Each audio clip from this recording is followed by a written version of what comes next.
no era tuyo, Antonio.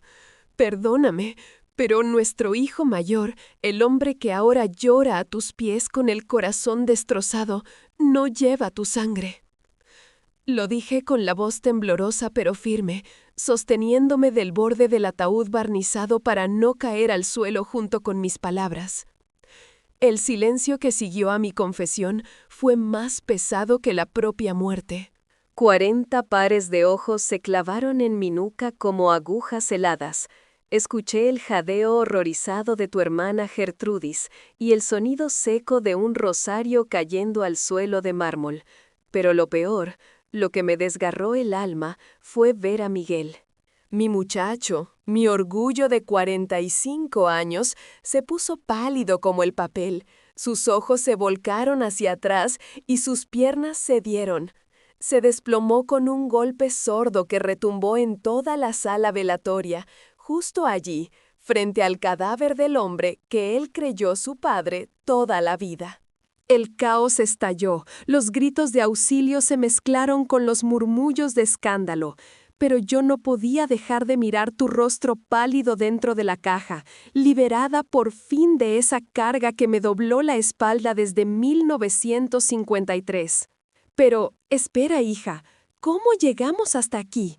¿Cómo una anciana respetable termina destruyendo a su familia en el día más sagrado? Siéntate. Déjame contarte desde el principio, antes de que los paramédicos se lleven a mi hijo y me juzguen por loca. Todo comenzó esta misma mañana, mucho antes de llegar a la funeraria. Desperté con ese dolor en los huesos que anuncia lluvia o desgracia, aunque el cielo estaba despejado. La casa olía a café quemado y a cera de velas, una mezcla dulzona y amarga que se te pega en la garganta. Me costó levantarme de la cama. A mis 70 años, cada movimiento es una negociación con el cuerpo. Pero hoy, la pesadez no estaba en las rodillas, sino en el pecho. Al mirar el lado vacío de la cama, donde Antonio durmió durante 50 años, no sentí esa tristeza inmensa que dicen los libros que una debe sentir. Sentí miedo, un miedo frío y paralizante porque sabía que, con Antonio muerto, el último candado de mi secreto se había roto.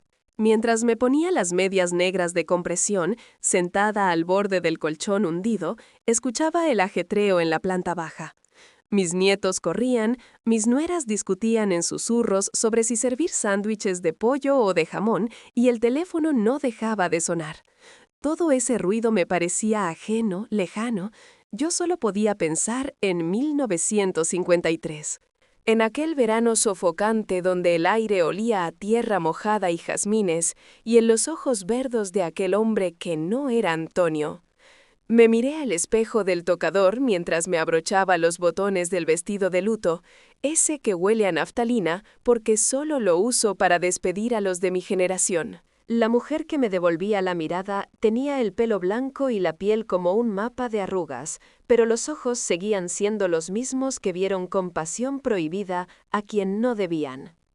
Bajé las escaleras agarrada del pasamanos con fuerza, sintiendo la madera pulida bajo mis dedos deformados por la artritis. Miguel estaba allí, al pie de la escalera. Miguel, alto, robusto, con ese cabello ondulado que Antonio nunca tuvo y esa forma de reír que no sacó de los García. Me vio bajar y corrió a sostenerme del brazo. «Mamá, estás preciosa», me dijo con esa voz grave que siempre me tranquiliza. Me dio un beso en la frente y sentí ganas de llorar, pero no por viuda, sino por mentirosa. ¿Cómo puedes mirar a tu hijo a los ojos durante 4 décadas y media y no decirle quién es realmente?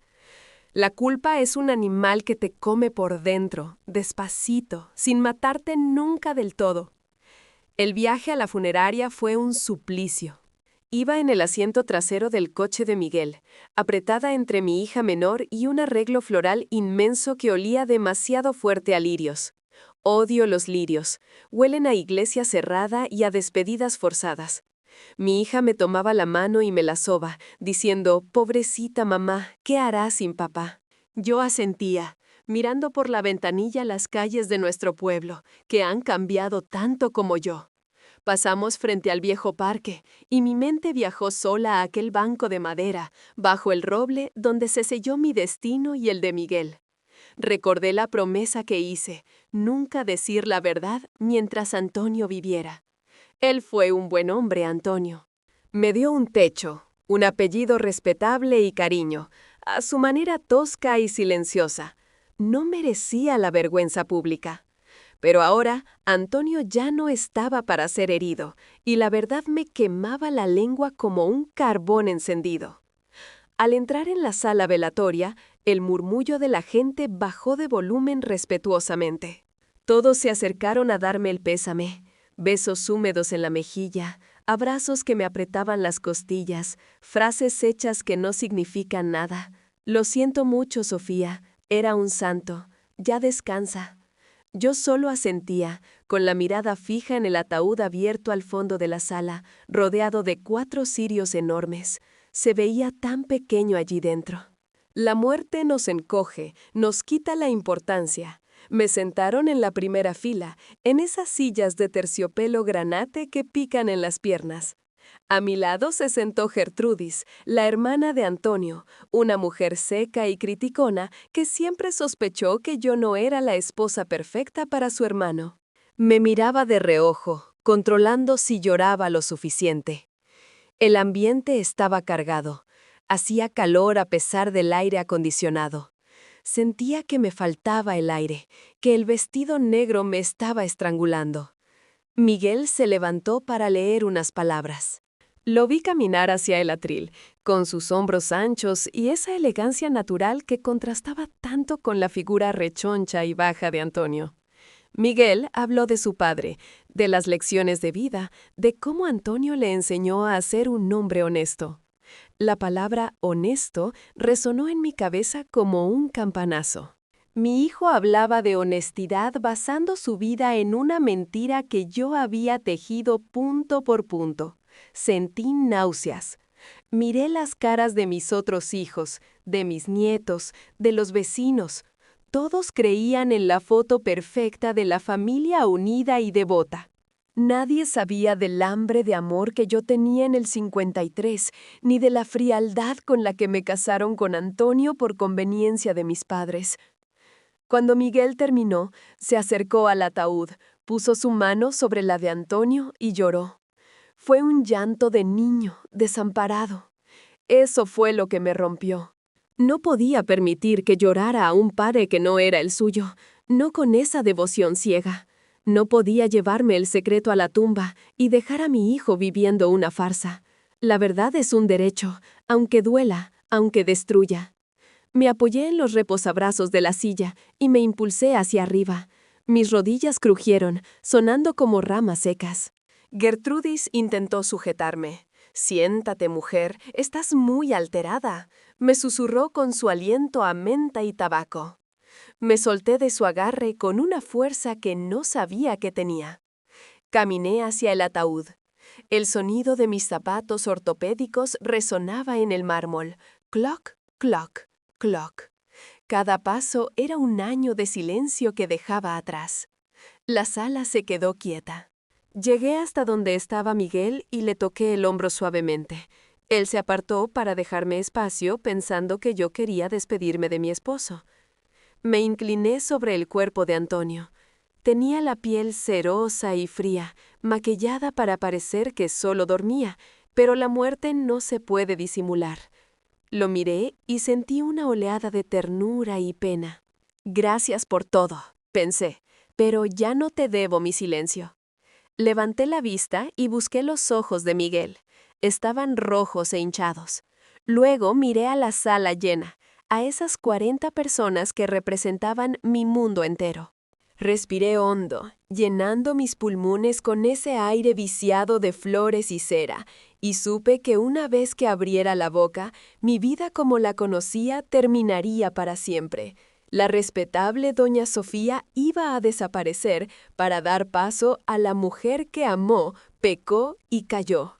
Me acerqué al oído del muerto, pero lo suficientemente alto para que los vivos escucharan, porque en el fondo esto no era para Antonio, era para mí y para Miguel. Y entonces solté la bomba que llevaba medio siglo tic-tac en mi pecho. Ese golpe, ese sonido seco de su cuerpo contra el mármol frío, resonará en mi cabeza hasta el día en que me toque a mí ocupar una de esas cajas de madera. Miguel no se movía. Parecía un gigante derribado, con los brazos abiertos en cruz sobre el suelo pulido, como si quisiera abrazar la tierra para que se lo tragara. Los segundos que siguieron a su caída se estiraron, espesos como la miel, antes de que el mundo volviera a girar. ¡Y Miguel! ¡Miguel, por Dios, respira! El grito desgarrador de Laura, mi nuera, rompió el hechizo. Se lanzó sobre él, con su vestido negro arremangado, abanicándole la cara con las manos temblorosas. Mis otros hijos, Carlos y Elena, que hasta hace un momento me miraban con una mezcla de confusión y espanto, corrieron hacia su hermano. Pero yo me quedé allí, clavada junto al ataúd, con la mano todavía apoyada en la madera barnizada que separaba mi verdad de la mentira de toda una vida. Mis piernas, que minutos antes crujían, ahora parecían de plomo. No podía dar ni un paso. Solo podía mirar el caos que mis palabras habían desatado. «¡Eres una víbora! ¡Una maldita víbora!». Sentí un tirón violento en el brazo izquierdo que casi me descoyunta el hombro. Era Gertrudis. La hermana de Antonio tenía la cara descompuesta, roja como un tomate maduro a punto de estallar, y las venas del cuello se le marcaban tanto que parecían cuerdas a punto de romperse.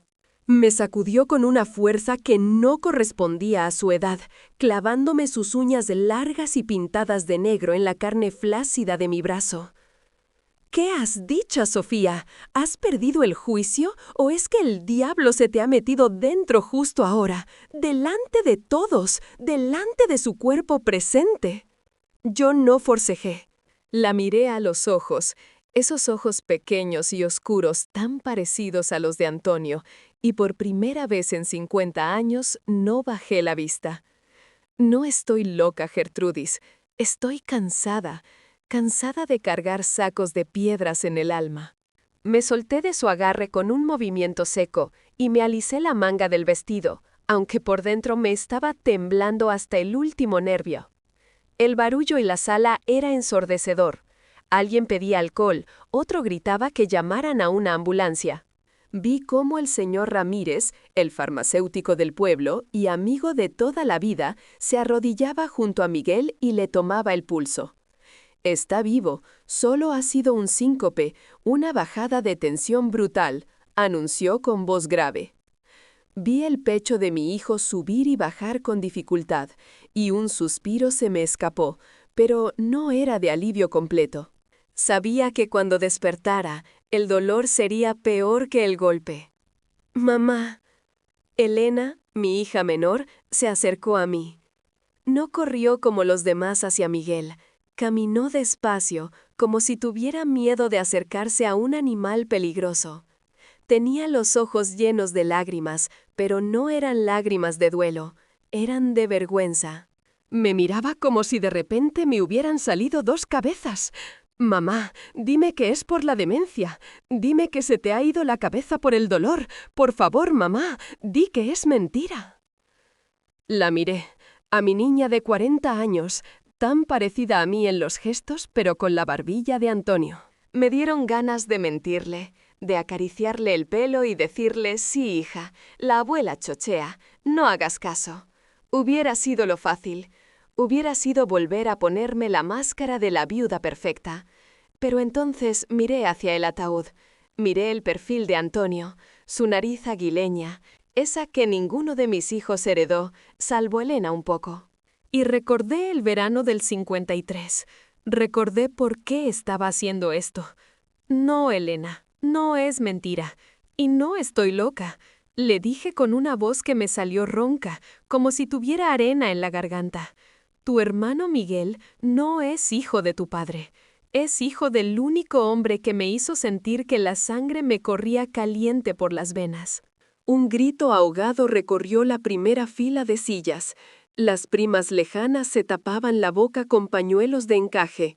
El cura, el padre Anselmo, que acababa de entrar por la puerta lateral para el responso, se quedó petrificado con la estola morada en la mano, mirando la escena como si hubiera entrado en un teatro de locos. ¡Cállese! ¡Cállese, por el amor de Dios!, gritó Gertrudis de nuevo, poniéndose entre yo y el resto de la gente, intentando taparme con su cuerpo huesuro, como si pudiera esconder mi pecado con su vestido de luto. «No le escuchéis, está delirando, la pena la ha trastornado. Antonio era un santo, y ella no sabe lo que dice». Pero yo sabía muy bien lo que decía. El olor a flores dulzonas empezaba a marearme, mezclado con el sudor rancio de tanta gente amontonada. Necesitaba sentarme, pero el orgullo me mantenía de pie. Miguel empezó a gemir en el suelo. Vi cómo abría los ojos, desorientado, buscando un punto fijo en el techo alto de la sala. «¿Papá?», murmuró Miguel, con la voz pastosa. Esa palabra fue como un cuchillo. «Papá». Se refería a Antonio, claro. Siempre fue su sombra, su ejemplo. Antonio lo adoraba, a su manera tosca. Nunca supo la verdad, o si la supo, se la calló con esa dignidad de los hombres de campo que prefieren no remover la tierra para no encontrar gusanos. Pero ver a Miguel despertar y buscar a su padre muerto me partió el corazón en dos mitades desiguales, una llena de piedad y otra llena de una determinación feroz. «Ayudadme a levantar a mi hijo», ordené. Mi voz sonó autoritaria, una voz que no usaba desde que eran niños y hacían travesuras. La gente se apartó instintivamente. Carlos y el señor Ramírez tomaron a Miguel por los brazos y lo sentaron en una de las sillas de terciopelo.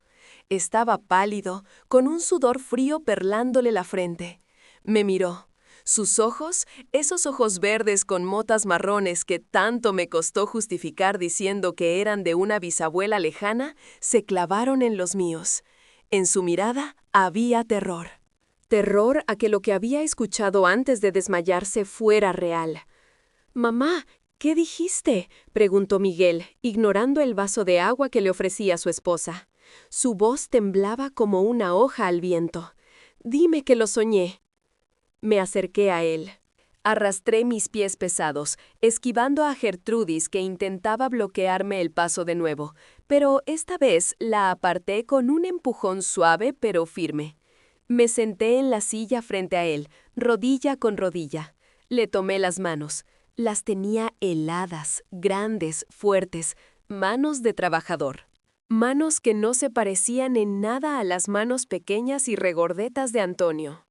«No lo soñaste, hijo mío», le dije, y sentí cómo sus manos intentaban escapar de las mías, pero no se lo permití. Las apreté con fuerza. «Mírame, mírame bien. ¿Nunca te has preguntado por qué eres tan distinto? ¿Por qué tú tienes esa pasión por la música que a tu padre le daba dolor de cabeza? ¿Por qué tus ojos cambian de color con el tiempo, como el musgo del río?» «¡Basta!», chilló Gertrudis, agarrándose la cabeza. «Esto es un sacrilegio. Respetad al muerto». «El muerto ya no siente, Gertrudis», le grité, girando la cabeza hacia ella con tal furia que retrocedió 2 pasos. «Pero mi hijo está vivo, y yo estoy viva, y llevo 50 años muerta en vida guardando silencio. Ya basta de mentiras para que la gente no hable. Que hablen, que se llenen la boca, me da igual». La sala quedó en un silencio sepulcral. Se oía el zumbido del aire acondicionado y la respiración agitada de 40 personas que presenciaban el derrumbe de una dinastía familiar en directo. Volví a mirar a Miguel. Él lloraba en silencio, lágrimas gordas que le rodaban por las mejillas sin que hicieran nada por secarlas. «¿Quién?», logró preguntar. Solo esa palabra. «¿Quién?», suspiré.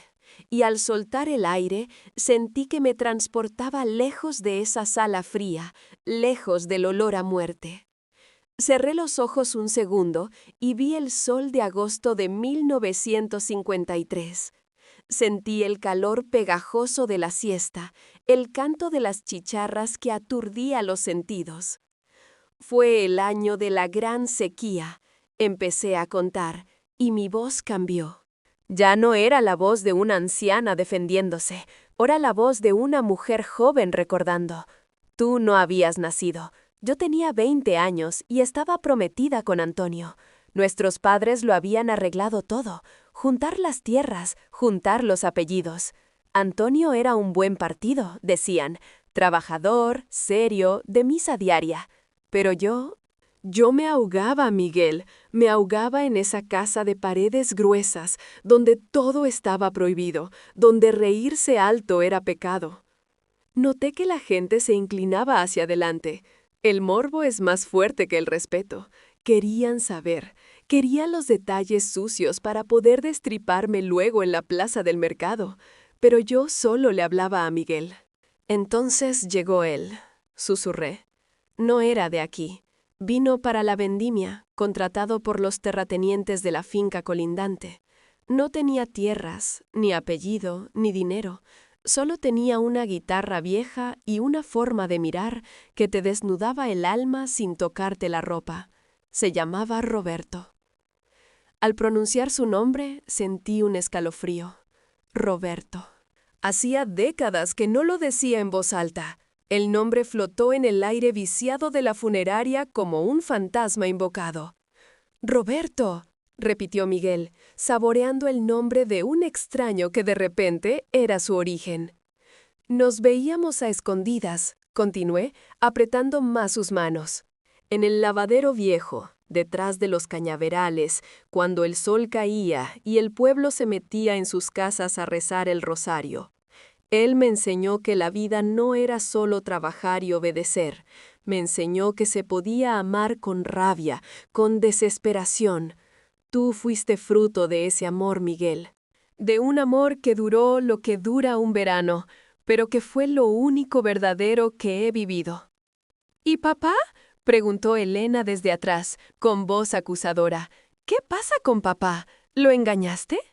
Antonio sabía que yo no lo amaba cuando nos casamos, respondí sin girarme. Se lo dije. Le dije, Antonio, te respetaré, te cuidaré, seré una buena esposa, pero mi corazón no es tuyo. Él aceptó. Necesitaba una mujer para la casa y yo necesitaba huir de la vergüenza. Porque cuando Roberto se fue, cuando la vendimia terminó y él desapareció tal como vino, yo ya te llevaba en el vientre, Miguel. Y en aquel entonces, una mujer embarazada y soltera era menos que un perro callejero.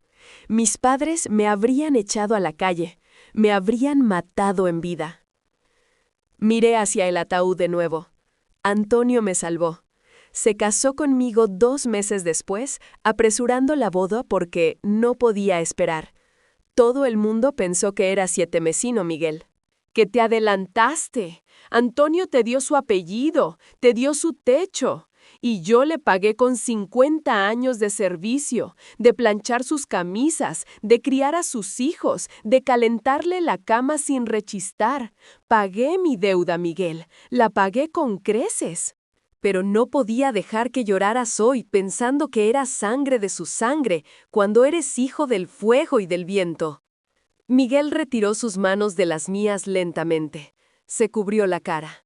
No sabía si me odiaba o si me entendía. El silencio se rompió cuando Gertrudis, que había estado acumulando veneno en un rincón, escupió al suelo. «¡Eres una ramera!», gritó, y esta vez no hubo quien la parara. «Has manchado la memoria de mi hermano. Has manchado este apellido. ¡Fuera de aquí! ¡Que se vaya! No tiene derecho a estar velándolo». Algunos familiares asintieron, murmurando cosas horribles. Otros, los más jóvenes, miraban al suelo, incómodos. Me levanté despacio. Mis rodillas dolían, pero mi espalda estaba más recta que nunca. «No me voy a ir, Gertrudis», dije con calma. Soy su viuda y soy la madre de sus hijos, de los 3, porque Antonio fue padre de Miguel en todo lo que importa, menos en la sangre. Pero la verdad es la verdad, y si os molesta tanto, podéis iros vosotros. Yo me quedo con mi marido y con mi hijo. Miguel levantó la cabeza. Tenía los ojos rojos, hinchados, y una expresión de dolor infinito. Me miró, luego miró a Gertrudis y finalmente miró el ataúd. Se puso de pie, tambaleándose un poco.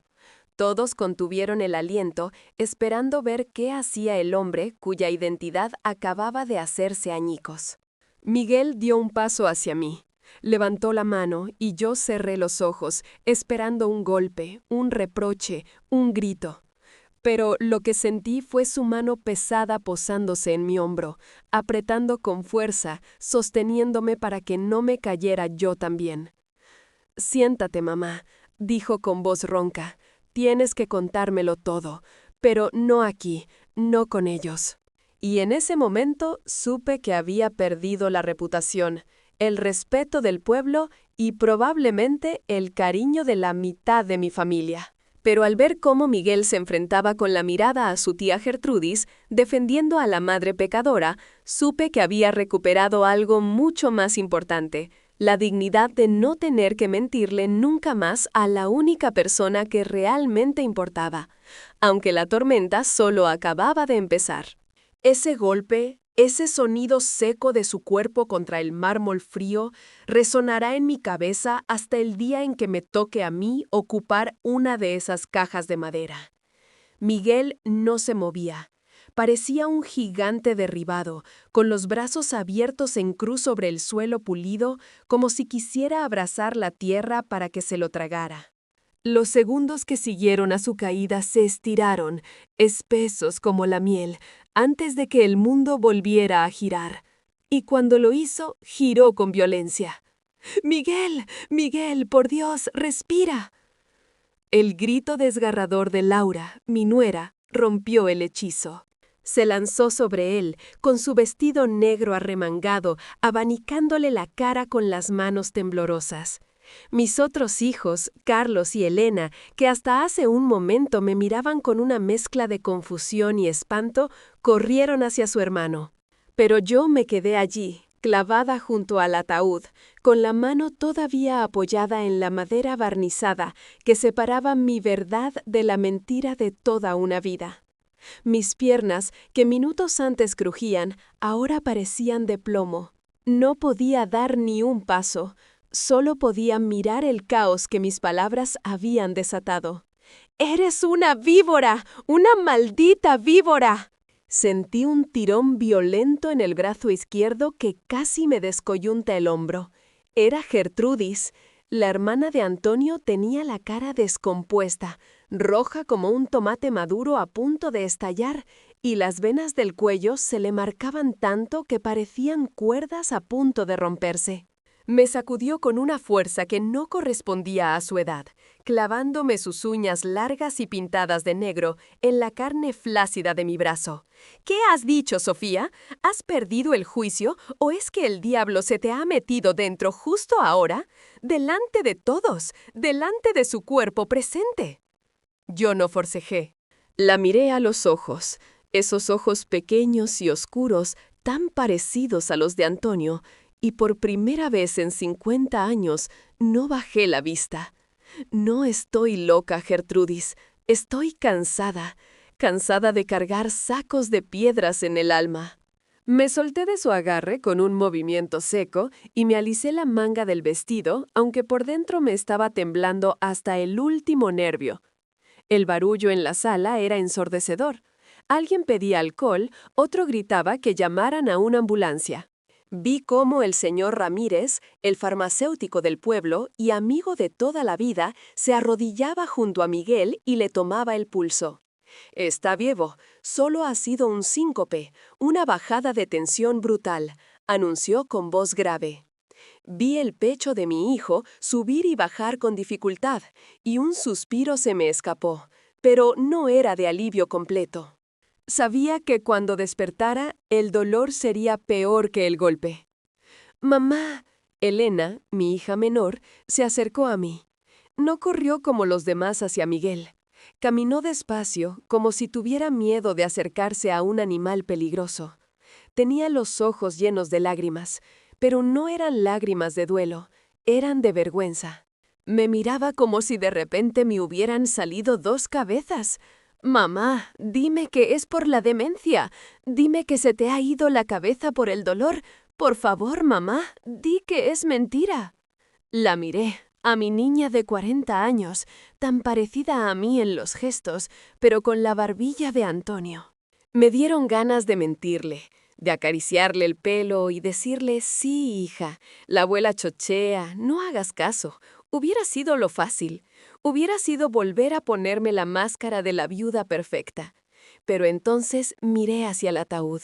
Miré el perfil de Antonio, su nariz aguileña, esa que ninguno de mis hijos heredó, salvo Elena un poco. Y recordé el verano del 53. Recordé por qué estaba haciendo esto. No, Elena, no es mentira. Y no estoy loca. Le dije con una voz que me salió ronca, como si tuviera arena en la garganta. Tu hermano Miguel no es hijo de tu padre. Es hijo del único hombre que me hizo sentir que la sangre me corría caliente por las venas. Un grito ahogado recorrió la primera fila de sillas. Las primas lejanas se tapaban la boca con pañuelos de encaje. El cura, el padre Anselmo, que acababa de entrar por la puerta lateral para el responso, se quedó petrificado con la estola morada en la mano, mirando la escena como si hubiera entrado en un teatro de locos. ¡Cállese! ¡Cállese, por el amor de Dios!, gritó Gertrudis de nuevo, poniéndose entre yo y el resto de la gente, intentando taparme con su cuerpo huesudo, como si pudiera esconder mi pecado con su vestido de luto. «No la escuchéis, está delirando, la pena la ha trastornado. Antonio era un santo y ella no sabe lo que dice». Pero yo sabía muy bien lo que decía. El olor a flores dulzonas empezaba a marearme, mezclado con el sudor rancio de tanta gente amontonada. Necesitaba sentarme, pero el orgullo me mantenía de pie. Miguel empezó a gemir en el suelo. Vi cómo abría los ojos, desorientado, buscando un punto fijo en el techo alto de la sala. «¿Papá?», murmuró Miguel, con la voz pastosa. Esa palabra fue como un cuchillo. Papá. Se refería a Antonio, claro. Siempre fue su sombra, su ejemplo. Antonio lo adoraba, a su manera tosca. Nunca supo la verdad, o si la supo, se la calló con esa dignidad de los hombres de campo que prefieren no remover la tierra para no encontrar gusanos. Pero ver a Miguel despertar y buscar a su padre muerto me partió el corazón en dos mitades desiguales, una llena de piedad y otra llena de una determinación feroz. «Ayudadme a levantar a mi hijo», ordené. Mi voz sonó autoritaria, una voz que no usaba desde que eran niños y hacían travesuras. La gente se apartó instintivamente. Carlos y el señor Ramírez tomaron a Miguel por los brazos y lo sentaron en una de las sillas de terciopelo. Estaba pálido, con un sudor frío perlándole la frente.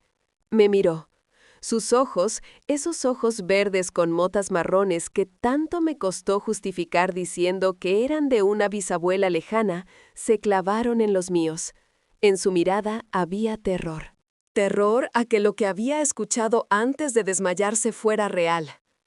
«Mamá, ¿qué dijiste?», preguntó Miguel, ignorando el vaso de agua que le ofrecía su esposa. Su voz temblaba como una hoja al viento. «Dime que lo soñé». Me acerqué a él. Arrastré mis pies pesados, esquivando a Gertrudis que intentaba bloquearme el paso de nuevo, pero esta vez la aparté con un empujón suave pero firme. Me senté en la silla frente a él, rodilla con rodilla. Le tomé las manos. Las tenía heladas, grandes, fuertes, manos de trabajador. Manos que no se parecían en nada a las manos pequeñas y regordetas de Antonio. «No lo soñaste, hijo mío», le dije, y sentí cómo sus manos intentaban escapar de las mías, pero no se lo permití. Las apreté con fuerza. Mírame, mírame bien. ¿Nunca te has preguntado por qué eres tan distinto?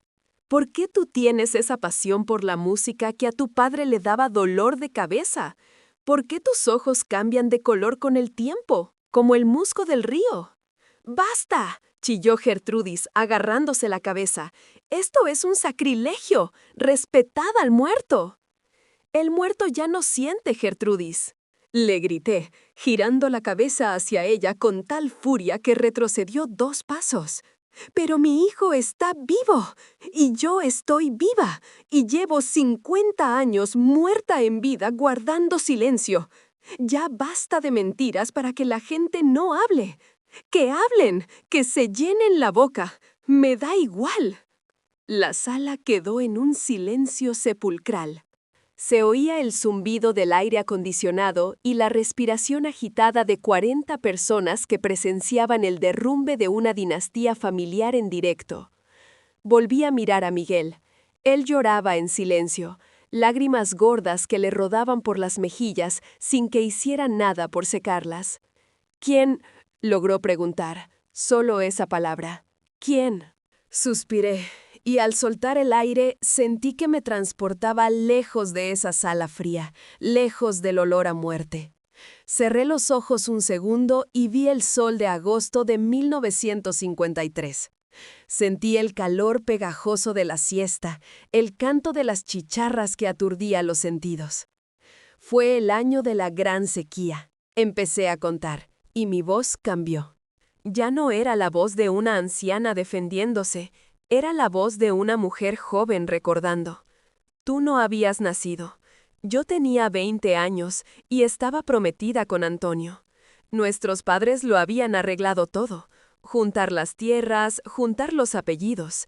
Antonio era un buen partido, decían. Trabajador, serio, de misa diaria. Pero yo me ahogaba, Miguel. Me ahogaba en esa casa de paredes gruesas donde todo estaba prohibido, donde reírse alto era pecado. Noté que la gente se inclinaba hacia adelante. El morbo es más fuerte que el respeto. Querían saber, querían los detalles sucios para poder destriparme luego en la plaza del mercado. Pero yo solo le hablaba a Miguel. Entonces llegó él, susurré. No era de aquí. Vino para la vendimia, contratado por los terratenientes de la finca colindante. No tenía tierras, ni apellido, ni dinero. Solo tenía una guitarra vieja y una forma de mirar que te desnudaba el alma sin tocarte la ropa. Se llamaba Roberto. Al pronunciar su nombre, sentí un escalofrío. Roberto. Hacía décadas que no lo decía en voz alta. El nombre flotó en el aire viciado de la funeraria como un fantasma invocado. «Roberto», repitió Miguel, saboreando el nombre de un extraño que de repente era su origen. Nos veíamos a escondidas, continué, apretando más sus manos. En el lavadero viejo, detrás de los cañaverales, cuando el sol caía y el pueblo se metía en sus casas a rezar el rosario. Él me enseñó que la vida no era solo trabajar y obedecer. Me enseñó que se podía amar con rabia, con desesperación. Tú fuiste fruto de ese amor, Miguel. De un amor que duró lo que dura un verano, pero que fue lo único verdadero que he vivido. ¿Y papá?, preguntó Elena desde atrás, con voz acusadora. ¿Qué pasa con papá? ¿Lo engañaste? Antonio sabía que yo no lo amaba cuando nos casamos, respondí sin girarme. Se lo dije. Antonio, te respetaré, te cuidaré, seré una buena esposa, pero mi corazón no es tuyo. Él aceptó. Necesitaba una mujer para la casa, y yo necesitaba huir de la vergüenza.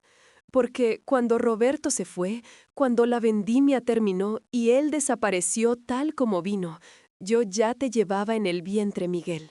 Y en aquel entonces, una mujer embarazada y soltera era menos que un perro callejero. Mis padres me habrían echado a la calle, me habrían matado en vida. Miré hacia el ataúd de nuevo. Antonio me salvó. Se casó conmigo 2 meses después, apresurando la boda porque no podía esperar. Todo el mundo pensó que era sietemesino Miguel. Que te adelantaste. Antonio te dio su apellido, te dio su techo. Y yo le pagué con 50 años de servicio, de planchar sus camisas, de criar a sus hijos, de calentarle la cama sin rechistar. Pagué mi deuda, Miguel, la pagué con creces. Pero no podía dejar que lloraras hoy pensando que eras sangre de su sangre cuando eres hijo del fuego y del viento. Miguel retiró sus manos de las mías lentamente. Se cubrió la cara. No sabía si me odiaba o si me entendía. El silencio se rompió cuando Gertrudis, que había estado acumulando veneno en un rincón, escupió al suelo. «¡Eres una ramera!», gritó, y esta vez no hubo quien la parara. «Has manchado la memoria de mi hermano. Has manchado este apellido. ¡Fuera de aquí! ¡Que se vaya! No tiene derecho a estar velándolo». Algunos familiares asintieron, murmurando cosas horribles. Otros, los más jóvenes, miraban al suelo, incómodos. Me levanté despacio. Mis rodillas dolían, pero mi espalda estaba más recta que nunca. «No me voy a ir, Gertrudis», dije con calma. «Soy su viuda, y soy la madre de sus hijos, de los 3, porque Antonio fue padre de Miguel en todo lo que importa, menos en la sangre. Pero la verdad es la verdad, y si os molesta tanto, podéis iros vosotros. Yo me quedo con mi marido y con mi hijo». Miguel levantó la cabeza. Tenía los ojos rojos, hinchados y una expresión de dolor infinito. Me miró, luego miró a Gertrudis y finalmente miró el ataúd. Se puso de pie, tambaleándose un poco. Todos contuvieron el aliento, esperando ver qué hacía el hombre cuya identidad acababa de hacerse añicos. Miguel dio un paso hacia mí. Levantó la mano y yo cerré los ojos, esperando un golpe, un reproche, un grito. Pero lo que sentí fue su mano pesada posándose en mi hombro, apretando con fuerza, sosteniéndome para que no me cayera yo también. «Siéntate, mamá», dijo con voz ronca. «Tienes que contármelo todo, pero no aquí, no con ellos». Y en ese momento supe que había perdido la reputación, el respeto del pueblo y probablemente el cariño de la mitad de mi familia. Pero al ver cómo Miguel se enfrentaba con la mirada a su tía Gertrudis, defendiendo a la madre pecadora, supe que había recuperado algo mucho más importante, la dignidad de no tener que mentirle nunca más a la única persona que realmente importaba, aunque la tormenta solo acababa de empezar. El aire en la sala de velatorio se había vuelto irrespirable, denso como el humo de una chimenea atascada. Sentía las miradas de los 40 parientes clavándose en mi nuca como alfileres oxidados, pero el brazo de Miguel, rodeando mis hombros, era un escudo de hierro. Mi muchacho, mi gigante herido, me guiaba hacia la salida con paso torpe pero decidido, dejando atrás el ataúd de caoba donde yacía el hombre que le había dado un apellido, pero nunca un abrazo verdadero. Elena y Carlos, mis otros 2 hijos, se quedaron petrificados junto a la caja. Vi cómo Elena se tapaba la boca con una mano temblorosa, mirándome con una mezcla de horror y extrañeza, como si de repente yo fuera una desconocida que se había colado en la fiesta. Carlos, siempre tan pragmático, tan igual a su padre Antonio en la falta de imaginación, negaba con la cabeza repetidamente, con los ojos clavados en el suelo, incapaz de procesar que su hermano mayor, el héroe de su infancia, era un intruso en su linaje. «No huyas, Sofía». El grito de Gertrudis resonó contra las paredes forradas de tela gris, agudo y quebradizo como un cristal roto. «Si cruzas esa puerta, no vuelvas a pisar la casa de mi hermano. Te desheredaré, le quitaré todo a ese bastardo». Me detuve un instante bajo el marco de la puerta. La luz de la tarde entraba oblicua, iluminando las motas de polvo que danzaban en el aire. Me giré despacio, sintiendo cómo me crujían las vértebras. Miré a esa mujer amargada, vestida de luto riguroso desde hacía 20 años cuando enviudó. Esa mujer que había vigilado cada uno de mis pasos desde que entré en la familia como si fuera una carcelera. «La casa es mía, Gertrudis», dije con una voz que no reconocí, una voz cansada pero firme. «Me la gané fregando sus suelos y criando a sus herederos mientras tú venías de visita los domingos a criticar el asado. Quédate con el velatorio, quédate con los rezos y con la hipocresía. Yo me llevo a mi hijo». Salimos a la calle. El aire fresco me golpeó la cara y sentí unas ganas inmensas de vomitar, pero me las tragué, igual que me había tragado mis sentimientos durante medio siglo. Miguel me ayudó a subir al asiento del copiloto de su coche viejo, ese que Antonio siempre despreciaba porque decía que hacía mucho ruido. Mis manos temblaban tanto que no podía ni abrocharme el cinturón de seguridad. Miguel se inclinó sobre mí y lo hizo él, con una delicadeza que me rompió el alma. Olía a tabaco y a sudor frío, el olor del miedo. No dijimos ni una palabra durante el trayecto. El pueblo pasaba por la ventanilla como una película borrosa. La panadería, la iglesia donde me casé sin amor, el parque donde llevé a mis hijos a jugar para no tener que estar en casa aguantando los silencios de Antonio. Todo me parecía ajeno, como si el mundo hubiera cambiado de color en la última hora. Al llegar a casa, la casa de campo donde había envejecido, el silencio se hizo aún más pesado. Entramos en la cocina. Allí estaba todo igual. El hule de flores en la mesa, la cafetera italiana manchada de hollín sobre los fogones, el reloj de pared marcando los segundos con su tic-tac monótono que tantas noches de insomnio me había acompañado. Pero ahora la casa se sentía enorme, vacía, como si las paredes supieran que el dueño ya no volvería y que la dueña acababa de dinamitar los cimientos de la familia. «Siéntate, mamá». Miguel arrastró una silla de madera. El sonido de las patas contra el suelo de baldosas fue estridente. Me dejé caer en la silla, sintiendo que los huesos se me desmoronaban. Miguel se quedó de pie, apoyado en la encimera, mirándose las manos.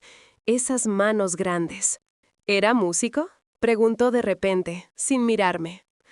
«Sí», suspiré, cerrando los ojos. Tocaba la guitarra como si el instrumento fuera una extensión de su cuerpo. Tenía las manos callosas de trabajar en el campo, pero cuando tocaba, las notas parecían agua fresca. Miguel asintió lentamente. Una lágrima solitaria recorrió su mejilla, perdiéndose en su barba de 3 días. Se miró las palmas de las manos, abriéndolas y cerrándolas. Siempre me sentí un bicho raro, mamá», confesó con la voz rota. «Papá, Antonio, él quería que yo fuera capataz, que entendiera de cuentas y de cosechas. Y yo solo quería escuchar la radio, yo solo quería aprender a tocar el piano del ayuntamiento. Cada vez que me pillaba tarareando, me miraba con esa decepción. Esa maldita decepción que me ha perseguido 45 años. Pensé que era culpa mía, que yo no era suficiente hombre para él. No, hijo, no. Me levanté, ignorando el dolor de mis rodillas, y fui hacia él. Le agarré la cara con mis 2 manos arrugadas, obligándole a mirarme. No era culpa tuya, eras tú. Eras la sangre de Roberto gritando en tus venas. Antonio no podía entenderlo, porque él era tierra seca, y tú eras música. «¿Por qué no me lo dijiste antes?», preguntó, y en sus ojos vi el dolor de la traición. Podría haberme ido, podría haber buscado, no sé, otra vida. Me quedé aquí para complacerlo, mamá. Me casé con Laura porque a él le parecía una buena mujer. Dejé el conservatorio porque él dijo que eso era de vagos. He vivido la vida que él quería para un hijo que ni siquiera era suyo. Su grito retumbó en la cocina, haciendo tintinear las tazas en la alacena. Se apartó de mí bruscamente y golpeó la mesa con el puño. El golpe fue seco, violento. Lo hice por miedo, Miguel. Grité yo también, sintiendo que las lágrimas que había contenido por fin brotaban. Tenía 20 años, estaba sola. Roberto se fue, desapareció. No sabía que yo estaba embarazada. Si te lo hubiera dicho, ¿qué habrías hecho? ¿Irte a buscar a un fantasma? ¿Odiarme por ser una mujer fácil a los ojos del pueblo? Antonio te dio seguridad, te dio un plato de comida caliente todos los días. Yo sacrifiqué mi felicidad y mi verdad para que tú no pasaras hambre, para que nadie te llamara bastardo en la escuela. Miguel respiraba agitadamente, con el pecho subiendo y bajando como un fuelle. Se pasó la mano por el pelo, despeinándose, con ese gesto nervioso que yo conocía tan bien. ¿Y Elena? ¿Y Carlos? Preguntó en un susurro. Ellos son hijos de Antonio, dije bajando la voz. Los quiero, claro que los quiero, pero contigo siempre fue diferente. Cuando te miraba no veía la obligación, veía el amor. Veía lo que pudo haber sido mi vida si hubiera sido valiente. En ese momento, la puerta de la entrada se abrió de golpe. Pasos apresurados recorrieron el pasillo. Eran Elena y Carlos. Entraron en la cocina como un vendaval. Elena tenía el maquillaje corrido, los ojos negros de rímel y llanto. Carlos venía con la cara roja, apretando los dientes. ¡Aquí estáis!, chilló Elena, señalándonos con un dedo acusador. Como si nada hubiera pasado. Papá todavía está caliente en la caja y vosotros estáis aquí conspirando.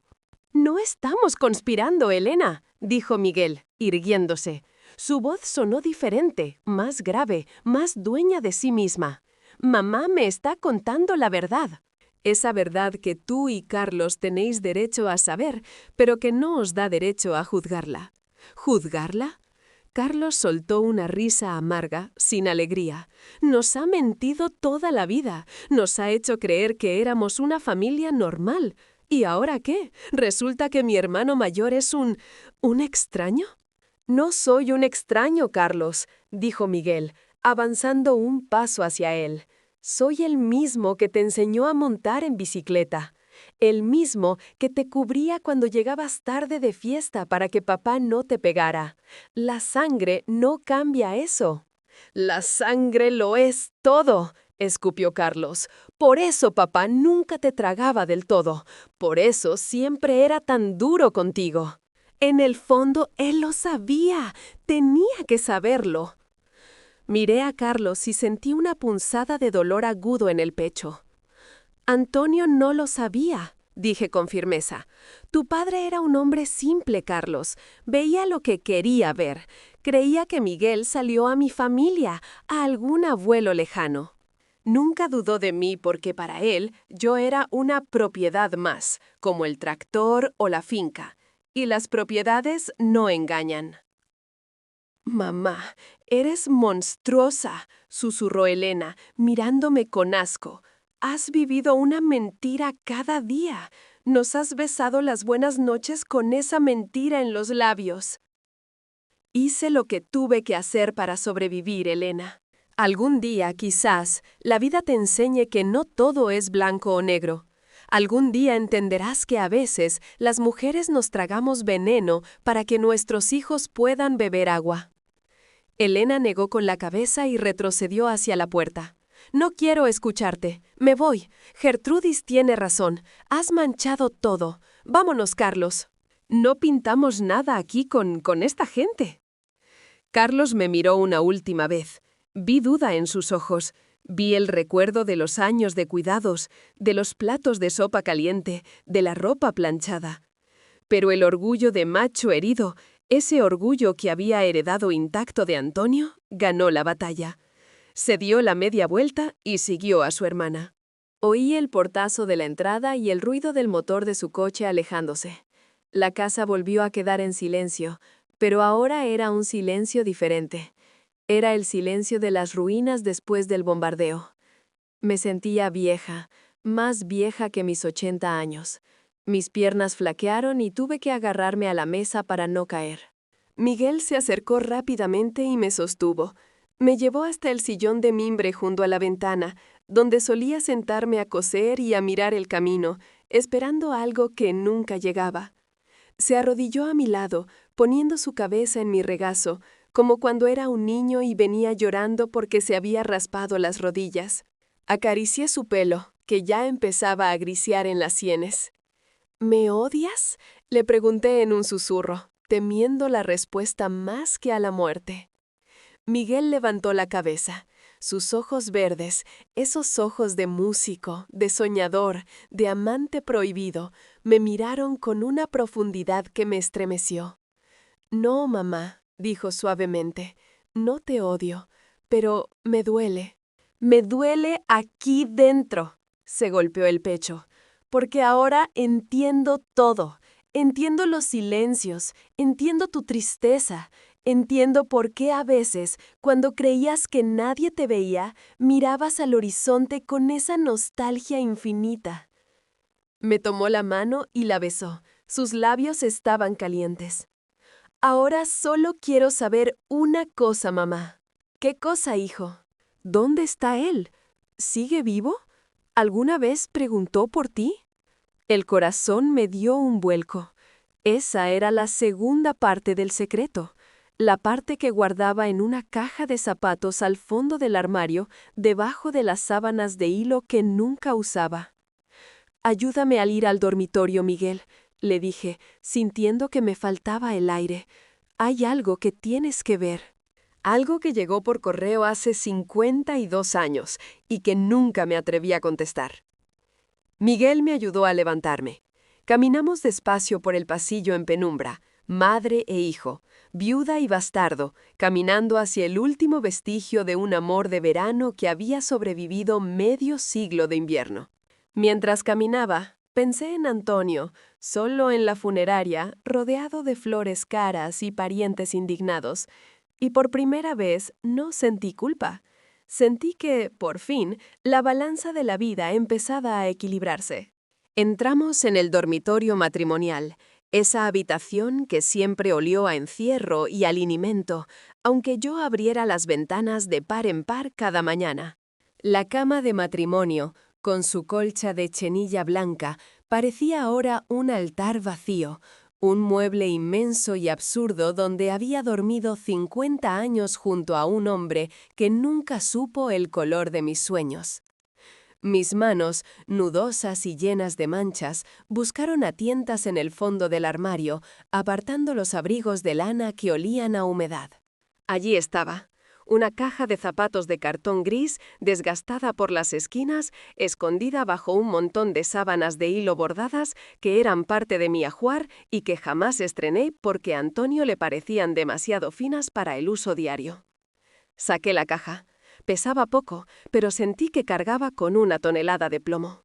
Me senté en el borde de la cama, hundiendo el colchón, y Miguel se quedó de pie frente a mí, con esa estatura imponente que ahora sabía que no venía de la tierra, sino de otro lugar, de otra sangre. «Ábrela», le dije, porque mis dedos ya no tenían fuerza para pelear con la tapa. Miguel se acercó. Sus manos grandes temblaron levemente al levantar el cartón. Dentro solo había 3 cosas: un pañuelo de seda azul, una púa de guitarra hecha de nácar y un sobre amarillento con los bordes carcomidos por el tiempo y la tinta del remitente casi desvanecida. «Tómalo», susurré. «Llegó 3 meses después de casarme con Antonio. Tu verdadero padre, me lo mandó desde la frontera. El cartero me lo dio a escondidas porque sabía que si Antonio lo veía, habría ardida Troya. Nunca lo abrí delante de nadie. Lo leí una sola vez, la noche que naciste, mientras tú dormías en la cuna y Antonio roncaba en esta misma cama». Miguel tomó el sobre como si fuera una reliquia sagrada. Sacó el papel, un folio fino, casi transparente, que crujió en el silencio de la habitación. Se acercó a la ventana para aprovechar la última luz de la tarde. Vi cómo sus ojos recorrían las líneas escritas con una caligrafía inclinada y nerviosa. Vi cómo su respiración se detenía. «Léelo en voz alta, hijo», le pedí. «Necesito escucharlo una última vez. Necesito que su voz vuelva a esta casa, aunque sea a través de la tuya». Miguel carrasqueó, tragando el nudo que tenía en la garganta. Su voz sonó ronca, pero clara. «Mi querida Sofía, no sé si estas letras llegarán a tus manos, ni si tendrás el valor de leerlas. Me fui porque me lo pediste, porque vi el miedo en tus ojos esa última tarde en el río. Pero no hay kilómetro que camine, ni cuerda que toque, que no lleve tu nombre. Me han dicho que te has casado, que has buscado la seguridad que un músico errante no podía darte. No te juzgo, mi vida. El hambre es mala consejera y el miedo es un carcelero cruel. Pero quiero que sepas que si algún día el techo se te cae encima, si el aire de ese pueblo te asfixia, yo estaré esperando en la dirección que te escribo al dorso. No importa si pasan 10 años o 50. Mientras me quede aliento, te esperaré. Tuyo siempre, Roberto. El silencio que siguió a la lectura fue absoluto. Solo se oía el zumbido de una mosca golpeando contra el cristal de la ventana. Miguel bajó la carta lentamente. Tenía las mejillas mojadas. Él sabía que te habías casado, dijo Miguel con un hilo de voz. Pero no sabía de mí. No, respondí, secándome una lágrima traicionera con el dorso de la mano. No lo sabía, y yo nunca le escribí. Guardé la dirección como un tesoro, como un salvavidas al que nunca me atreví a agarrarme. Miguel dio la vuelta al papel. Buenos Aires, leyó, calle Corrientes. Mamá, esto está fechado en 1953. Tendría más de 100 años si siguiera vivo. Lo sé, dije, mirando mis manos vacías. Probablemente ya no esté en este mundo. Pero saber que me esperó, saber que hubo un lugar donde yo no era la esposa de Antonio, ni la madre abnegada, sino simplemente Sofía, la chica del río, eso fue lo que me mantuvo cuerda todos estos años. Y tú, Miguel, tú eres la prueba de que ese amor existió. Cada vez que te veía tocar la mesa con los dedos como si fuera un piano, cada vez que tarareabas, yo lo veía a él. Miguel se sentó a mi lado en la cama. El colchón se hundió bajo nuestro peso compartido. Colocó la púa de nácar en la palma de su mano, acariciándola con el pulgar. Era un gesto tan íntimo, tan instintivo, que me dolió el corazón. «Tengo 45 años, mamá», dijo mirando la pequeña pieza de nácar, «y siento que mi vida acaba de empezar hoy. En el día del funeral del hombre que me crió, acabo de nacer de verdad». Me rodeó con sus brazos fuertes, esos brazos que habían cargado sacos de harina y cajas de fruta para complacer a un padre que no era el suyo. Apoyé la cabeza en su hombro, oliendo ese aroma a tabaco y a sudor, pero también a algo nuevo, a alivio. «Perdóname por no haber sido valiente antes», sollocé contra su camisa. «Ya fuiste valiente hoy, mamá», me consoló, besándome el pelo blanco. «Te enfrentaste a Gertrudis, te enfrentaste al pueblo entero, te enfrentaste a la memoria de Antonio. Has salvado lo que queda de mi vida. Ahora sé quién soy. No soy un error, no soy un campesino fallido. Soy hijo de la música». Nos quedamos allí abrazados mientras la habitación se oscurecía por completo. No encendimos la luz, no hacía falta. Abajo, el teléfono empezó a sonar. Probablemente era Elena, o Carlos, o quizás la propia Gertrudis destilando más veneno. Dejamos que sonara. 5, 6, 7 veces, hasta que se cayó. «¿Qué vamos a hacer ahora?», preguntó Miguel después de un rato, cuando la casa volvió a quedar en calma. «Ahora», dije, levantándome despacio y alisándome la falda negra de luto, «ahora vamos a ir a la cocina. Vamos a prepararnos un café fuerte, de esos que a Antonio no le gustaban porque le quitaban el sueño. Y luego, hijo mío, vas a buscar esa radio vieja que tienes en el taller. Vas a buscar una emisora de tangos o de boleros. Y me vas a contar qué es lo que realmente quieres hacer con el resto de tu vida, ahora que ya no tienes que pedirle permiso a ningún fantasma. Miguel sonrió. Fue una sonrisa triste, pero fue la primera sonrisa verdadera que le veía en años. Guardó la carta y la púa en el bolsillo de su camisa, cerca del corazón. «Vamos, mamá», dijo ofreciéndome el brazo. Salimos del dormitorio dejando atrás la cama vacía, la caja de zapatos y las sombras del pasado. Al cruzar el pasillo, sentí que la casa ya no me oprimía. Las paredes seguían siendo las mismas, los muebles seguían siendo viejos, pero el aire era distinto. Era aire limpio. Por primera vez en 80 años, Sofía no tenía miedo. Y aunque el precio había sido alto, aunque había perdido a una parte de mi familia en el camino, al mirar a mi hijo caminar con la cabeza alta, supe que había valido la pena cada segundo de silencio para llegar a este único instante de verdad.